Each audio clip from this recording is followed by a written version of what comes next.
Batedores de falta, um jogador em extinção? Por que será que caiu tanto o número de gols marcados por cobranças de falta no mundo afora? Eu vou explicar para você a maioria dos motivos e olha que alguns ninguém nem imagina. Eu sou o professor Marcelo Guimarães e você está no Toque do Mestre.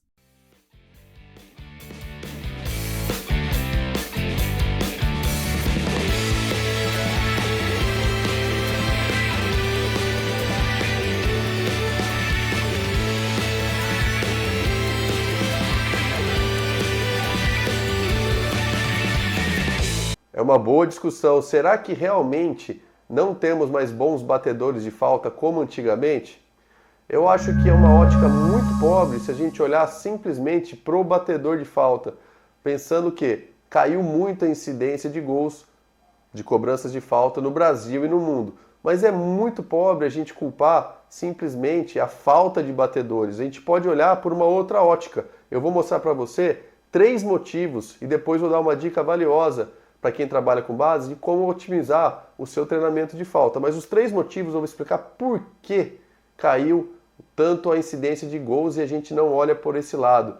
Mas antes de falar os motivos, os 10 maiores batedores de todos os tempos, 3, o top 3 são brasileiros. O primeiro é o Juninho Pernambucano, com 77 gols. Você pode ver aí uma pintura que ele fez contra o River Plate no Monumental de Nunes.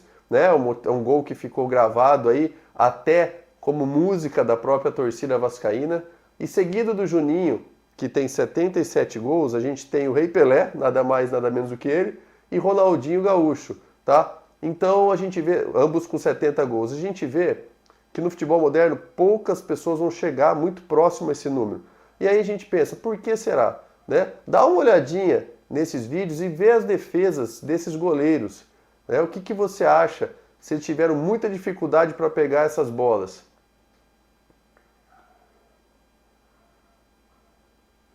Bacana, né? E também, só para a gente ilustrar um goleiro artilheiro e fazer uma menção honrosa a ele, a gente pode ver a defesa do Rogério Ceni na final do Mundial de Clubes em 2005. Uma grande defesa, com muita plasticidade e com muita impulsão. Baseado no tema do nosso vídeo, será que não temos mais bons cobradores de falta? Foi uma provocação.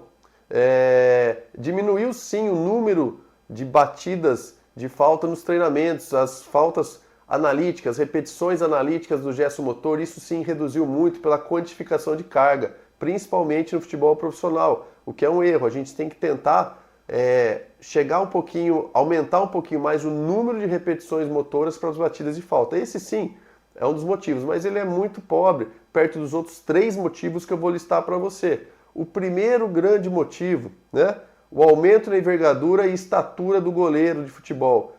Vou ilustrar o Brasil. Na década de 80 e início de 90, a média de altura do goleiro brasileiro era de 1,84. No final dos anos 90 e início dos anos 2000, essa média pulou para 1,86. E agora, em 2023, a média de altura dos goleiros é de 1,89. Você pode ver agora, por exemplo, o Gilmar Rinaldi, que era um goleiro de seleção brasileira na década de 80, jogou no São Paulo, ele tinha 1,83 m e foi um grande goleiro. Aí nós temos outro exemplo, o Zete, que defendeu o São Paulo e na década de 90 em seleção brasileira, ele tinha 1,89 m, ele era um pouquinho acima da média de altura, e mesmo assim não era um goleiro tão grande, para a época.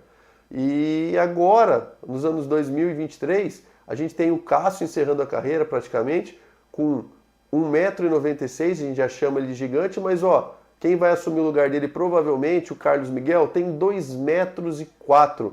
Então, se você pensar que o gol tem 7,32 por 2,44, o gol não aumentou de tamanho, mas os goleiros sim, tá? Então, o primeiro motivo, o aumento na estatura dos goleiros. Os goleiros da Premier League são os goleiros mais altos do mundo, em média. A média de altura da Premier League dos goleiros é de 1,92 m, então os paredões estão ficando cada vez maiores e o gol continua com as mesmas dimensões. Segundo motivo, e esse motivo também tem a ver com o primeiro, se os goleiros aumentaram de tamanho, os jogadores de linha também. Aumentou a estatura do jogador. Aumentando a estatura do jogador de linha, o que isso significa? A altura da barreira aumentou. Então o goleiro tem uma barreira maior protegendo ele. A distância continua 9 metros e 15 e a barreira está mais alta. Isso faz com que os jogadores que vão bater a falta tenham uma dificuldade muito maior do que anos atrás. O terceiro motivo, que é muito legal, o futebol evoluiu, né? E não só o treinamento de jogadores, mas também o treinamento dos goleiros, principalmente no aspecto físico. Hoje os goleiros treinam muito mais impulsão, muito mais salto, muito mais potência do que antigamente. Além de serem maiores e terem uma envergadura maior, o goleiro de hoje em dia ele é mais rápido, mais forte, mais ágil e muito mais potente do que antigamente. Ele consegue cobrir maiores áreas do gol. E isso faz com que ele consiga chegar mais rápido na bola. Como você pode ver no vídeo, a facilidade como que os goleiros pegavam algumas batidas de falta no ângulo, né? Então, antigamente isso não acontecia, tá bom? Então, esse talvez seja o principal motivo, a mudança na metodologia de treinamento dos goleiros, que é muito mais focada para a potência, que antigamente não era assim, tá bom? Uma dica que vale ouro, falei para vocês os 3 motivos da queda de uma outra ótica, né? Agora uma dica que vale ouro para você que treina a base, principalmente em campeonatos estaduais e até municipais, mas que você treina a base que o jogador ainda não é tão conhecido, quando ele for bater uma falta, você deixa somente o batedor que você quer. Você fala para ele fingir o pé que vai bater. Um destro finge que vai bater de esquerda. O goleiro vai armar a barreira por um pé esquerdo. Na hora que o árbitro for apitar, esse jogador muda para o pé direito. Isso já me ajudou muito e já ajudou muitos atletas que eu treinei a fazerem gols em campeonatos importantes de base, tá bom? Espero que você tenha visto a queda de incidência de gols de falta com um outro olhar. O olhar não mais do batedor e sim do goleiro. Vamos bater palmas aos goleiros, pois evoluíram muito, tá bom? Ainda temos bons batedores? Sim, mas as faltas ficaram mais difíceis para serem cobradas e convertidas por eles. Espero que tenha gostado. Aproveita, se inscreve no canal, compartilha. Eu sou o professor Marcelo Guimarães e você esteve no Toque do Mestre.